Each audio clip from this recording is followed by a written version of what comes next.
उद्धव ठाकरे हे आता लातूरमध्ये पोहोचलेले आहेत। आज लातूरमध्ये जनसंवाद दौऱ्याचं आयोजन करण्यात आलेलं आहे आणि या दौऱ्यामध्ये या जनसंवाद कार्यक्रमामध्ये उद्धव ठाकरे काय बोलणार हे पाहणं महत्त्वाचं असेल। सध्या ते लातूरमध्ये पोहोचलेले आहेत आणि कार्यकर्त्यांची मोठी गर्दी त्यांच्या स्वागतासाठी। ही थेट दृश्य आपण लातूर मधली पाहताय।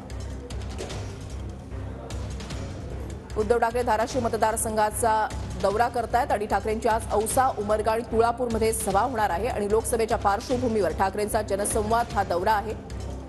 निवडणुकांच्या पार्श्वभूमीवर उद्धव ठाकरे हे आता संपूर्ण महाराष्ट्र जो आहे तो पिंजून काढतायत। संजय राऊत सुद्धा त्यांच्या सोबत आहेत। ही थेट दृश्य आपण पाहताय। उद्धव ठाकरे हे लातूरमध्ये पोहोचलेले आहेत आणि ठाकरेंची आज औसा, उमरगा आणि तुळजापूरमध्ये सभा होणार आहे। लोकसभेच्या पार्श्वभूमीवर ठाकरेंचा जनसंवाद हा दौरा आहे आणि या जनसंवाद दौऱ्याच्या माध्यमातून ते नेमकं काय बोलणार हे पाहणं महत्त्वाचं असेल। उद्धव ठाकरे हे सध्या लातूरमध्ये दाखल झालेले आहेत। ही थेट दृश्य आपण पाहताय। खासदार संजय राऊत सुद्धा त्यांच्या सोबत आहेत आणि ठाकरेंची आज औसा, उमरगा आणि तुळजापूरमध्ये सभा होतीये। कार्यकर्त्यांची मोठी गर्दी आणि त्यांचं स्वागत करण्यासाठी आता उद्धव ठाकरे जे आहेत ते लातूरमध्ये पोहोचलेले आहेत। धाराशिवच्या दौऱ्यावर आहेत ते। 2 दिवसीय त्यांचा हा दौरा आहे। या दौऱ्यामध्ये ठिकठिकाणी त्यांच्या सभांचं सुद्धा आयोजन करण्यात आलेलं आहे। कोकणापासून त्यांनी आपल्या दौऱ्याला सुरुवात केलेली होती। कोकण, मुंबई, त्याच्यानंतर आता विविध पट्ट्यांमध्ये त्यांचा दौरा जो आहे तो सुरू झालेला आहे।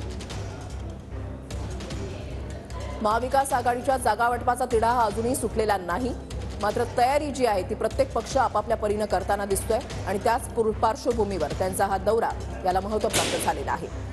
उद्धव ठाकरे हे सध्या लातूरमध्ये पोहोचलेले आहेत, दाखल झालेले आहेत। कार्यकर्ते त्यांची भेटीगाठी घेत आहेत, त्यांचं स्वागत करतायत। ही थेट दृश्य आपण पाहताय आणि यावेळेला खासदार संजय राऊत सुद्धा त्यांच्या सोबत आहेत। ठाकरेंची आज औसा, उमरगा आणि तुळजापूरमध्ये सभा होतीये।